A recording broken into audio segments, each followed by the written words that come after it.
মাননীয়া ওই চটিচাটা খুঁজে বার করেছে অভিরূপ সরকারকে চেয়ারম্যান করে, ষষ্ঠ বেতন কমিশন করে আমাদের একদম সর্বনাশ করে। নেত্রীর কথা শুনেই কিন্তু অভিরূপ সরকার এই কাজটা করেছে। তুই কেন করতে গেলি?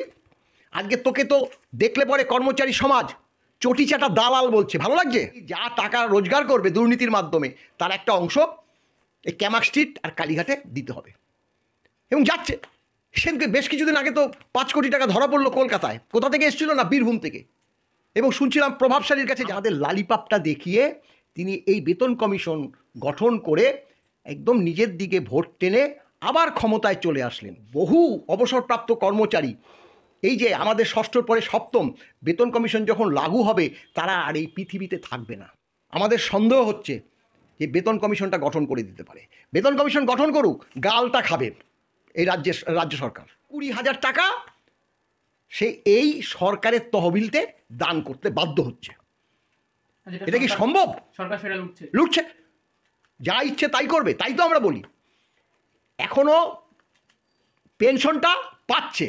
এই সরকার যদি আবার আসে পেনশন বন্ধ হয়ে যাবে। অবসরপ্রাপ্ত কর্মচারী সমাজের যে একটু সুরাহা হবে সেটা আমাদের কাছে কিন্তু একটা আশীর্বাদ হয়ে দাঁড়াবে, যে আমরা এমন একটা কাজ করতে পেরেছি যাতে এই অবসরপ্রাপ্ত কর্মচারী সমাজ একটা লামছাম টাকা তারা শেষ জীবনে কিছুটা স্বাচ্ছন্দ্যের সঙ্গে বাঁচতে পারবে। কোঅর্ডিনেশন কমিটি বলুন বা সেই সময় যে ফেডারেশনটা ছিল তারা কিন্তু কোনো রাজনৈতিক দলের তাবেদারি করতো না, কিন্তু বর্তমানে এই তৃণমূল নামক যে সংগঠনটা আছে তারা তো একদম রাজনৈতিক দলের চরিত্র অবলম্বন করছে। তাদের নেতা হচ্ছে মানুষ ভূঁইয়া। মাননীয়া রঞ্জনা প্রকাশ দেশাই তার নেতৃত্বে আরও 3 জনকে দিয়ে অলরেডি কেন্দ্রীয় সরকার বেতন কমিশন গঠন করে দিয়েছে এবং 18 মাসের মধ্যে রিপোর্ট প্রকাশ করতে বলেছে। প্রতিটা পরীক্ষাতে দুর্নীতি দুর্নীতি দুর্নীতি। তার বাড়ি সেখানে গিয়ে হুমকি পর্যন্ত দিয়ে এসছে, তার ভিডিও প্রকাশ পেয়েছে। বাড়ির সামনে সে নেমেছে, নীলবাতি গাড়ি, সরকারি গাড়ি, সেই গাড়ি সে ব্যবহার করেছে, তবুও পুলিশ তাকে ধরল না। পিপিও জানে, পুলিশও জানে ওকে যাতে জামিনটা পাইয়ে দিতে হবে। জামিন পেয়ে আবার সে সরকারি কাজ করছে। ভাবা যায়? তা রাজ্য না একটা নৈরাজ্যে পরিণত হয়েছে। এই রাজ্যে বিরোধী বলে কোনো আছে কিছু? কেন প্রশান্ত বর্মন এখনও বিডিওগিরি করবে? স্যার, আপনাদের এই ডিএ মামলায় পে কমিশন কতটা গুরুত্বপূর্ণ ভূমিকা পালন করে? এবং 2016 সালেও মমতা বন্দ্যোপাধ্যায় এই পে কমিশনকে 2016 থেকে 19 পর্যন্ত টেনে নিয়ে গেছিলেন। সেক্ষেত্রে এই সামনে যে নির্বাচন, এইখানেও কি মমতা বন্দ্যোপাধ্যায় এমন কিছু কারচুপি করবেন? আর করলে সেটা কীভাবে দেখছেন? ডিএ যোগেই কিন্তু বেতন কমিশন গঠন হয়। প্রত্যেক বছরে 2টো করে ডিএ এই যে আমরা পেয়ে থাকি, কিন্তু আমরা পেয়ে থাকি বলতে অফিসিয়ালি 2 কিস্তি করে ডিএ দেওয়ার কথা, আমরা নির্দিষ্ট নিয়মে পাই না ঠিকই, কিন্তু অন্যান্য স্টেট গভর্নমেন্ট, কেন্দ্রীয় সরকার পেয়ে থাকে। মুখ্যমন্ত্রী ক্ষমতায় আসার পর 11 সালের মে মাসে আসার পর তিনি পরবর্তী যে বেতন কমিশন পেয়েছিলেন সেটা হচ্ছে 1/1/16 থেকে লাগু হওয়ার কথা ছিল বেতন কমিশন। তা তিনি আমাদেরকে প্রতিশ্রুতি দিয়েছিলেন যে 70 বেতন কমিশন গঠন করবে এবং 1/1/16 থেকে এই বেতন কমিশন লাগু হবে এবং 31/12/2025 যেটা চলছে আর কি, সেই পর্যন্ত বেতন কমিশন থাকবে। পরবর্তী আবার বেতন কমিশনের জন্য সেটা করে। এবং আমরা লক্ষ্য করলাম তিনি তার যে নিজের দলের সংগঠনকে একটা সভা ডেকে নেতাজি ইন্ডোর স্টেডিয়ামে নভেম্বর মাস 2015 তিনি ঘোষণা করলেন যে বেতন কমিশনের চেয়ারম্যান মাননীয় অভিরূপ সরকারকে নিয়োগ করে তিনি 6 মাসের মধ্যে রিপোর্ট দেওয়ার প্রেক্ষিত ষষ্ঠ বেতন কমিশন গঠন করার জন্য অগ্রসর হলেন। স্বাভাবিকভাবে কর্মচারী সমাজ সেই সভায় খুব হাততালি দিয়েছিল। ঠিক নির্দিষ্ট সময়ে 15 সাল নভেম্বর মাস আর 1 জানুয়ারি 2016 থেকে যেই বেতন লাগু হবে, অভিরূপ সরকারকে 6 মাসের সময় দিয়েছিল, কিন্তু আমরা লক্ষ্য করলাম 16 সাল চলে গেল, আবার তিনি ভোটে জিতে ক্ষমতায়ও ফিরে আসলেন। অর্থাৎ আমাদের লালিপাপটা দেখিয়ে তিনি এই বেতন কমিশন গঠন করে একদম নিজের দিকে ভোট টেনে আবার ক্ষমতায় চলে আসলেন। আর সেই বেতন কমিশন রাজ্য সরকার লাগু করলো 1/1/20 থেকে, তাও কোনো মহার্ঘ ভাতা ছাড়া। এবার আবার কিন্তু বেতন কমিশন 10 বছর হয়ে গেল, 1/1/26 থেকে বেতন কমিশন আবার গঠন হওয়ার কথা। কিন্তু কেন্দ্রীয় সরকার তারা কিন্তু নির্দিষ্ট নিয়মে, তাদের কিন্তু অলরেডি চেয়ারম্যান গঠন হয়ে গেছে। তারা 28 অক্টোবর 2025 চেয়ারম্যান সহ আরও 2জন মেম্বারকে নিয়ে তারা বেতন কমিশন গঠন করেছেন। এবং আরেকটা জিনিস লক্ষণীয়, কেন্দ্রীয় সরকার সবসময় সুপ্রিম কোর্টের প্রাক্তন বিচারপতিকে দিয়ে চেয়ারম্যান গঠন করে, তার সঙ্গে আরও কয়েকজন মেম্বার থাকে, নিয়ে তারা দেখে যে এবার বর্তমানে কর্মচারীদের নয়া বেতন কতটা হওয়া উচিত। মাননীয়া রঞ্জনা প্রকাশ দেশাই তার নেতৃত্বে আরও 3জনকে দিয়ে অলরেডি কেন্দ্রীয় সরকার বেতন কমিশন গঠন করে দিয়েছে এবং 18 মাসের মধ্যে রিপোর্ট প্রকাশ করতে বলেছে। এবং যথারীতি রিপোর্টটা যদি একটু দেরিও হয়, তারা কিন্তু, এটাই হচ্ছে মূল কথা, তারা কিন্তু ওই 1/1/26 থেকেই কিন্তু নয়া বেতন তাদের লাগু হবে এবং তার পরবর্তীকে ডিএ আবার 10 বছর ধরে চলবে। বেতন কমিশনের এটাই নিয়ম। এবং সেই প্রেক্ষিতেই যারা অবসর নিয়েছে, তাদের তো, যারা অবসর নেয় তাদের বেতনটা ফিক্স থাকে 10 বছর, তারা তো ইনক্রিমেন্ট হয় না, বেতন বৃদ্ধি হয় না। যেটা মানে যারা কর্মরত আছে তাদের বছরে 3% করে বেতন বৃদ্ধি হয়, কিন্তু যারা অবসর নিয়েছে তাদের বেতনটা ফিক্স থাকে। বেতন তো না, ওটা হচ্ছে মানে তার পেনশন বেসিক আর কি, সেটা ফিক্স থাকে। কিন্তু আবার যখন বেতন কমিশন হয় সেই পেনশনটা কিন্তু বৃদ্ধি পায়। তাহলে যদি নির্দিষ্ট সময়ে এই বেতন কমিশন হয়, তাহলে যারা অবসর নিয়েছে তাদেরও তো পেনশনটা বৃদ্ধি পাবে। সেটা যদি সেন্ট্রাল গভর্নমেন্টের একদম নির্দিষ্ট নিয়ম মতো হয় বলে, তাদের যে অবসরপ্রাপ্ত কর্মচারীরা তারা সেই সুযোগটা খুব সহজে পায়। কিন্তু আমাদের ক্ষেত্রে এই যে আবার 1/1/26 যে বেতন কমিশন কবে লাগু হবে সেটা একদম অজানা। এবং বহু অবসরপ্রাপ্ত কর্মচারী, এই যে আমাদের ষষ্ঠর পরে সপ্তম বেতন কমিশন যখন লাগু হবে, তারা আর এই পৃথিবীতে থাকবে না। এইটাই দুঃখজনক।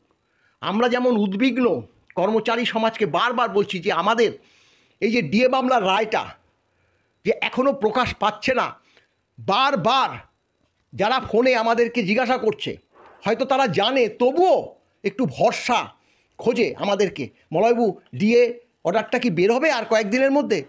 আপনারা কি মনে করছেন, আমরা কি পাবো? এই যে তাদের আর্তনাদ আমাদের খুব ব্যথিত করছে। কিন্তু আমাদের তো হাত পা বাঁধা। দেশের সর্বোচ্চ আদালত আজকে 1.5 মাসের বেশি হয়ে গেল।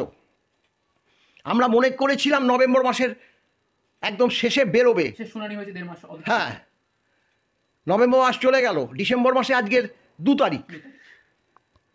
জানি না ডিসেম্বর মাসেও অন্তত এই সপ্তাহে বা পরের সপ্তাহে বেরোবে কিনা। বেরোলে পরে অবসরপ্রাপ্ত কর্মচারী সমাজের যে একটু সুরাহা হবে, সেটা আমাদের কাছে কিন্তু একটা আশীর্বাদ হয়ে দাঁড়াবে যে আমরা এমন একটা কাজ করতে পেরেছি যাতে এই অবসরপ্রাপ্ত কর্মচারী সমাজ একটা লামছাম টাকা তারা শেষ জীবনে কিছুটা স্বাচ্ছন্দ্যের সঙ্গে বাঁচতে পারবে। এই বেতন কমিশন এবার আবার ঠিক কিন্তু ইলেকশন চলে আসলো, 26 ইলেকশন। হঠাৎ করে হয়তো দেখব আবার কি সেই গাজর ঝোলাবে। অভিরূপ সরকারের মতো একজন চটিচাটা দালালকে গতবার চেয়ারম্যান করে আমাদের যে সর্বনাশটা করেছে, নেত্রীর কথা শুনেই কিন্তু অভিরূপ সরকার এই কাজটা করেছে। তুই কেন করতে গেলি?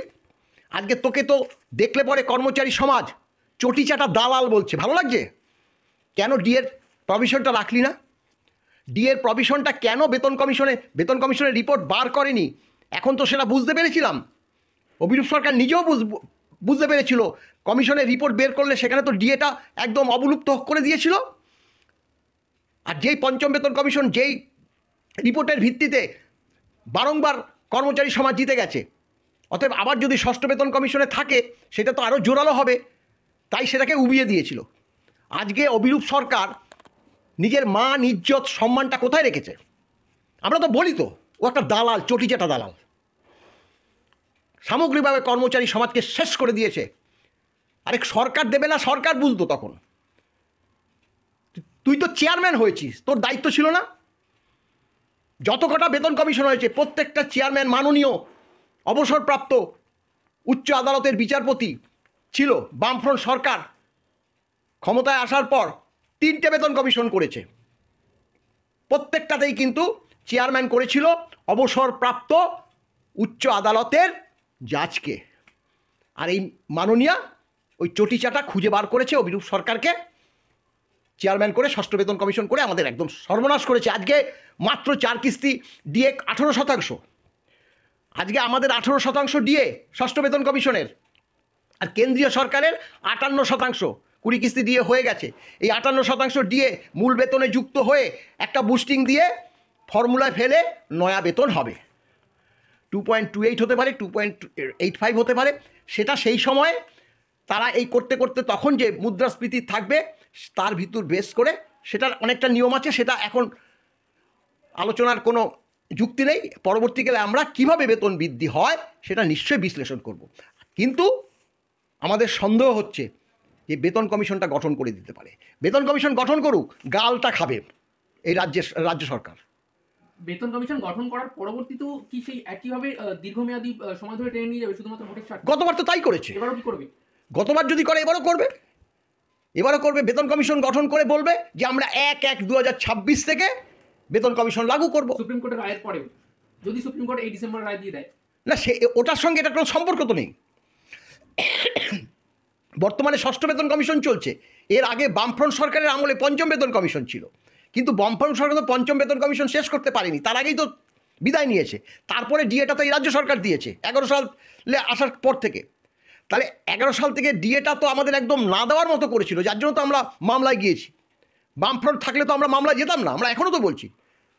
কারণ বামফ্রন্ট সরকার ডিএ ব্যাকলগ থাকে, কিন্তু সেটা সহ্য করার মতো। কিন্তু বর্তমান সরকার আসার পর আমাদের ডিএ মেরে তিনি খেলা মেলা ক্লাবগুলোকে টাকা দান করেছে, বিভিন্ন ভাতা দিয়ে আমাদের টাকায় ভর্তি করেছে, টাকায় বলা চলে ভোট কিনেছে। হ্যাঁ, আবারও কিন্তু এই যে আমাদের সপ্তম বেতন কমিশন হবে, আবার কিন্তু সেই দিকে তিনি অগ্রসর হতে পারেন। আমরা তাতে ভুলব না, এবার আর তাতে ভুলব না, এইটুক শিওর। এখন দেখা যাক মুখ্যমন্ত্রী কি করে। ডিএর কথা তো একবারও তুলছে না। আজকে 18, 58, 40% মহার্ঘ ভাতা বাকি মানে কত জানেন আপনি? কারো যদি মাত্র 10,000 টাকা বেসিক হয়, ধরুন একজন অবসরপ্রাপ্ত কর্মচারী, তার বেসিক 10,000 টাকা, তাহলে তিনি 4,000 টাকা প্রতি মাসে কম পাচ্ছেন। আর যারা একজন কর্মরত যদি থাকে, তার 50,000 টাকা বেসিক হলে 4-5 20,000 টাকা সে এই সরকারের তহবিলতে দান করতে বাধ্য হচ্ছে। এটা কি সম্ভব? সরকার সেটা লুটছে, যা ইচ্ছে তাই করবে। তাই তো আমরা বলি এখনো পেনশনটা পাচ্ছে।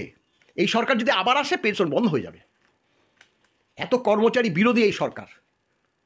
কর্মচারী সমাজকে কি বলবেন? এরপরেও কি তারা ভুল বুঝবে? কর্মচারী সমাজের ব্যাপারটা কি যেটা বলছি, কর্মচারী তো এখন ও ক্ষমতায় আসার পরে, বর্তমান সরকার ক্ষমতায় আসার পরে নূতন কোনো নিয়োগ হয়নি। তাহলে বলবেন তাহলে এত যে কর্মচারীর কথা বলছেন, নিয়োগ না করে ক্ষমতায় আসার পরই তো 1,30,000 সিভিক ভলেন্টিয়ার নিয়েছে। তারপরে ক্যাজুয়াল, কন্ট্রাকচুয়াল আর রিটায়ার করার পর তাবেদারি কিছু কর্মচারী সমাজকে তারা রিএমপ্লয়মেন্ট দিয়ে রাজ্যটাকে চালাচ্ছে। কলকাতা পুলিশের ফর্ম বেরোলো, সেখানে প্রশ্নপত্র বিক্রির অভিযোগ বেরোচ্ছে। দেখছি তো, সেই বিহার থেকে কতগুলো পাটনা থেকে আজকে পেপারে পড়ছিলাম। মানে প্রতিটা পরীক্ষাতে দুর্নীতি দুর্নীতি দুর্নীতি। আর দুর্নীতি যারা করছে রাজ্য সরকার তাদেরকে কোনো রকম পদক্ষেপ তাদের নিচ্ছে না। কারণ কেন? যারা দুর্নীতি করে ছাড়পত্র পাবে, সেই যা টাকা রোজগার করবে দুর্নীতির মাধ্যমে, তার একটা অংশ এই ক্যামাক স্ট্রিট আর কালীঘাটে দিতে হবে। এবং যাচ্ছে। সেদিকে বেশ কিছুদিন আগে তো 5 কোটি টাকা ধরা পড়লো কলকাতায়। কোথা থেকে এসেছিল? না, বীরভূম থেকে। এবং শুনছিলাম প্রভাবশালীর কাছে যাচ্ছে, ওই সোনা পর্যন্ত। আর সেটা প্রকাশ্যে যাচ্ছে না। প্রভাবশালী সর্বক্ষেত্রে যাচ্ছে যে এই টাকা প্রভাবশালী। এই যে বালি পাচার চক্রে এই যে ইডি সিবিআই ছানবিন করছে, তারাও কিন্তু মাঝে মাঝে বলছে যা পাওয়া যাচ্ছে এই টাকা প্রভাবশালীদের ভাগ। জনৈক। তাহলে কি বলবো? এটা রাজ্য, এটা নৈরাজ্যে চলছে। আর একটু বলছি, যেটা হচ্ছে এই যে বিএলওরা, একজন চিফ ইলেকশন অফিসার ভাবা যায় না। আমরা তাদের কাছে বহুবার ডেপুটেশন দিয়েছি, তারা কাজের এত চাপ থাকে, তিনি আমাদেরকে বলে দেন যে আমি খুব ব্যস্ত আছি, ডেপুটি সিওর কাছে আপনারা যান, আপনাদের যে অভিযোগ আছে সেগুলো তার কাছে জানিয়ে আসুন, মেমোরেন্ডাম দিয়ে যান, আমরা যথাসাধ্য চেষ্টা করব। আমরা সেই পোলাইটভাবে সেখানে গিয়ে দিয়ে এসেছি। আমাদের দাবি অনেকটা মিটেছে, অনেকটা মেটেনি। আমরা এইভাবে